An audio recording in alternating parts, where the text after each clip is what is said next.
তো সকল শিক্ষার্থীদের ক্ষেত্রে আজকের একটা গুরুত্বপূর্ণ ক্লাস নিয়ে কিন্তু চলে এসেছি, যেটা বিভিন্ন কম্পিটিটিভ এক্সামের ক্ষেত্রে এবং বিভিন্ন পরীক্ষার ক্ষেত্রে কিন্তু এই যে টপিক সেই টপিক কিন্তু গুরুত্বপূর্ণ হয়ে দাঁড়ায়। তো এই যে টপিক, আজকের টপিকটা হচ্ছে টার্মিনেটর রেখা। টার্মিনেটর রেখা কি এবং কেন এটা হয়েছে এবং এটার সংজ্ঞা কি, এটার বৈশিষ্ট্য কি, এটার গুরুত্ব কি আছে, প্রভাব কি আছে, জ্যোতির্বিজ্ঞানে এর গুরুত্ব কি, এ সম্পর্কে কিন্তু আজকের বিস্তারিত ক্লাস করাবো। তোমরা সবাই দেখতে পাচ্ছ একটা চিত্র, যেটা পৃথিবীর একটা চিত্র আমরা দেখতে পাচ্ছি, পৃথিবীর চিত্র। সেই পৃথিবীর চিত্রে দেখতে পাচ্ছ তোমরা প্রত্যেকেই যে একটা রেখা, একটা রেখা দ্বারা দেখো ভাগ হয়েছে, দেখো রং দিয়ে দেখিয়ে দিচ্ছে, একটা রেখা দ্বারা ভাগ হয়েছে। এই রেখাকে আমরা একটা কাল্পনিক রেখা বললাম। এই কাল্পনিক রেখাটা কিন্তু দৃশ্যমান নয়, অর্থাৎ দেখা যায় না। তো এই কাল্পনিক রেখাটাকে বলা হচ্ছে টার্মিনেটর রেখা। টার্মিনেটর রেখাটা কি তাহলে? যেটা দিন ও রাত্রি, পৃথিবীর যে দিন রাত্রি সংগঠিত হয়, অর্থাৎ দিনের বেলা যে আকাশ পরিষ্কার থাকে এবং চারিদিকে পরিষ্কার পরিচ্ছন্ন থাকে, যে দিন, সেই দিন এবং রাত্রেবেলা অন্ধকারচ্ছন্ন অংশ, এটাকে পৃথক করে যে রেখা, তাকে আমরা টার্মিনেটর রেখা বলি। তো টার্মিনেটর রেখা সম্পর্কে বিস্তারিত তথ্য এবার জানবো। আগে তোমরা ছবিটা ভালো করে দেখে নাও। ছবিটা আশা করি তোমরা বুঝতে পেরেছো যে এই ছবিটার মধ্যে দিয়ে আমি কি বোঝাতে চাইছি। এটার বিস্তারিত ধারণা একটু পরে আমি তোমাদেরকে দিচ্ছি।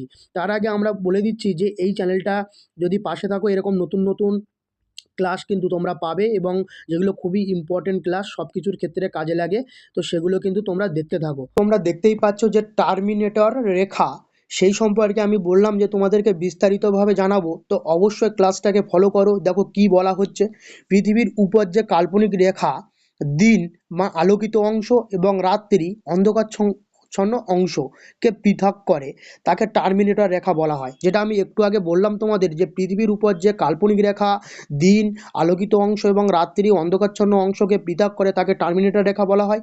এই রেখাটি সূর্যের আলো যেখানে শেষ হয় এবং অন্ধকার শুরু হয়, সেই সীমা নির্দেশ করে। তাহলে আশা করি টার্মিনেটর রেখা যে সংজ্ঞা, সেই সংজ্ঞাটা আশা করি তোমাদেরকে মনে থাকবে বা তোমাদেরকে বোঝাতে পেরেছি। তাহলে পৃথিবীর উপর যে কাল্পনিক রেখার দিন ও রাত্রিকে অংশকে পৃথক করে, তাকে আমরা টার্মিনেটর রেখা বলি। এক কথায় টার্মিনেটর রেখার এবার আমরা পড়বো যে উৎপত্তি, এই টার্মিনেটর রেখার উৎপত্তিটা কিভাবে হয়েছে সেটা সম্পর্কে আমরা জানবো।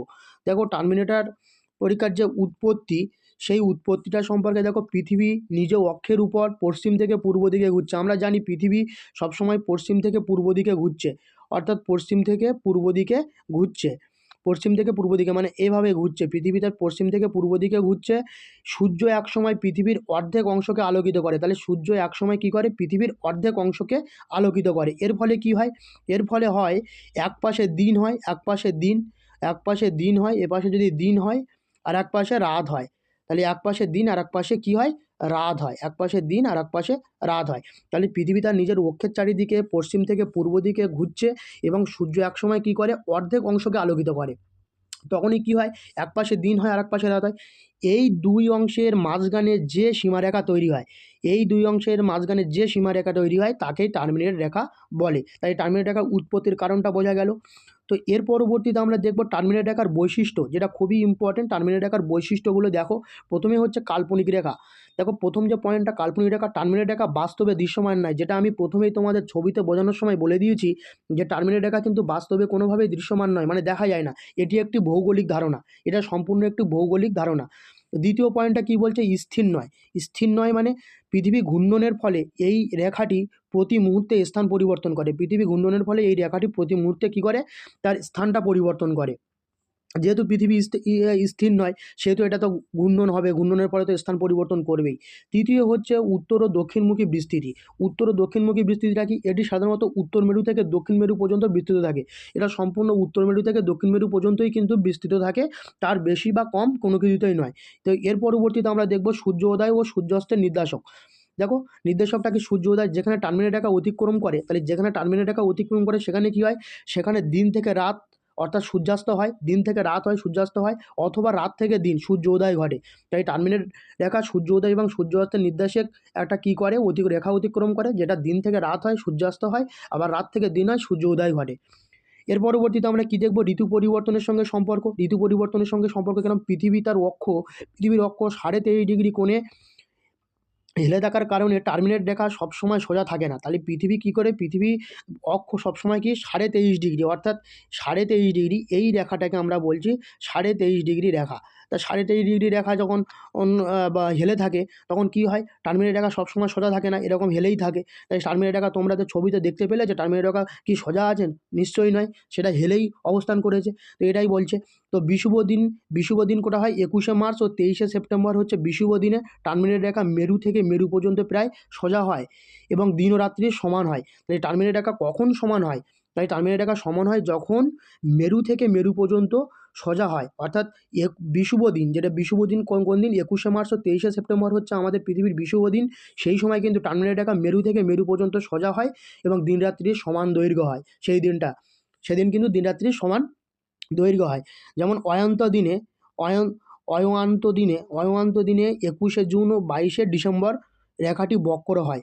তাহলে কি বলছে, অয়নান্ত দিনে 21শে জুন ও 22শে ডিসেম্বর রেখাটি কি হয়, বক্র হয়। ফলে কোনো অঞ্চলে দীর্ঘদিন, আবার কোনো অঞ্চলে দীর্ঘ রাত দেখা যায়। কিছুদিন আগে আমাদের দীর্ঘ রাত কিন্তু দেখা গেছে ডিসেম্বর মাসে, সেটা কিন্তু দেখা গেছে। কোনো অঞ্চলে দীর্ঘদিন দেখা গেছে, কোনো দিন দীর্ঘ রাত দেখা গেছে। 21শে জুন ও 22শে ডিসেম্বর, 22শে ডিসেম্বর কিন্তু আমরা আমাদের পৃথিবীতে দীর্ঘতম রাত কাটিয়েছি 22শে ডিসেম্বর, সেটা কিন্তু আর দীর্ঘতম দিন কাটিয়েছি 21শে জুন। তা আশা করি এই বিষয়টা তোমরা বুঝতে পেরেছো। এবারে যে মেন টপিক, যে মেরু অঞ্চলে টার্মিনেট রেখার প্রভাব কী। মেরু অঞ্চলে টার্মিনেট রেখার অবস্থানের ফলে কি হয়, মধ্যরাত্রি সূর্যোচ্চর মিড নাইট সান দেখা যায়, মেরুরাত্রি বা পোলার নাইট দেখা যায়, এগুলো ঘটে থাকে। তাহলে মধ্যরাত্রি সূর্য, মেরুরাত্রি, এগুলো ঘটে থাকে। তো এর পরবর্তীতে ভূগোল ও জ্যোতির্বিজ্ঞানের গুরুত্ব কী। ভূগোল ও জ্যোতির্বিজ্ঞানে এর গুরুত্ব আছে। ভূগোল ও জ্যোতির্বিজ্ঞান দিন রাত্রির বিস্তার বোঝাতে সাহায্য করে। তাহলে ভূগোলে কি, জ্যোতির্বিজ্ঞানের গুরুত্ব কী, ভূগোল ও জ্যোতির্বিজ্ঞানে দিন রাত্রির বিস্তার বোঝাতে সাহায্য করে। ফার্স্ট পয়েন্ট, পৃথিবীর ঘূর্ণন ও অক্ষের ঢাল ব্যাখ্যায় গুরুত্বপূর্ণ। তাহলে পৃথিবীর ঘূর্ণন ও অক্ষের ঢাল ব্যাখ্যায় গুরুত্বপূর্ণ। স্যাটেলাইট ছবি বা বিশ্ব মানচিত্র বিশ্লেষণে ব্যবহৃত হয়। স্যাটেলাইট ছবি, যারা উপগ্রহ চিত্র জানো, উপগ্রহ চিত্র ওই স্যাটেলাইট ইমেজের মাধ্যমে কিন্তু উপগ্রহ চিত্রকে নেওয়া হয়। তো এই স্যাটেলাইট ইমেজ বা বিশ্ব মানচিত্র বিশ্লেষণে ব্যবহৃত হয়। আর সূর্য উদয় সূর্যাস্তের সময় নির্ধারণের সহায়ক কিন্তু এই টার্মিনেটর রেখা। তাহলে আশা করি এই জিনিসটা তোমাদের কাছে গুরুত্বপূর্ণ হলো। তো এরপর আমরা একটা জিনিস জানবো, সেটা হচ্ছে উপসংহার। উপসংহারটা একবার দেখব। উপসংহার কী বলছে দেখো, টার্মিনেট রেখা পৃথিবীর দিনরাত্রির বিভাজন বোঝায়। এটি একটি অত্যন্ত গুরুত্বপূর্ণ কাল্পনিক রেখা। এটি পৃথিবীর ঘূর্ণন, অক্ষের ঢাল ও ঋতু পরিবর্তনের সঙ্গে গভীরভাবে সম্পর্কিত এবং ভৌগোলিক ও জ্যোতির্বিজ্ঞানিক অধ্যয়নে বিশেষ ভূমিকা পালন করে। তাহলে আশা করি তোমরা এই টার্মিনেটর রেখা সম্পর্কে আশা করি বুঝতে পেরেছো। খুবই গুরুত্বপূর্ণ কিন্তু একটা টপিক নিয়ে আলোচনা করলাম। আশা করি সকলের ভালো লাগবে। যাদের ভালো লাগবে অবশ্যই লাইক, কমেন্ট, সাবস্ক্রাইব করবে। পাশে থাকা বেল আইকনটি প্রেস করে চ্যানেলটার পাশে একটা সাবস্ক্রাইব করে রাখবে। এবং যে সমস্ত যে সমস্ত স্টুডেন্টরা বা যারা চাকরির অ্যাসপিরেন্ট আছেন, তারা কিন্তু অবশ্যই চ্যানেলটাকে ফলো করবেন এবং সাবস্ক্রাইব করে রাখবেন। আর যারা নতুন আছেন তারা কিন্তু, তাদের তো বলাই নেই, তারা লাইক, কমেন্ট, শেয়ার অবশ্যই করবেন। আর বেশি বেশি করে শেয়ার করো সবার কাছে একটাই অনুরোধ, বেশি বেশি করে শেয়ার করো এরকম নতুন আপডেট পেতে। তাহলে আজ এই পর্যন্ত, পরবর্তী কোনো ক্লাসে তোমাদের সঙ্গে আবার দেখা হচ্ছে।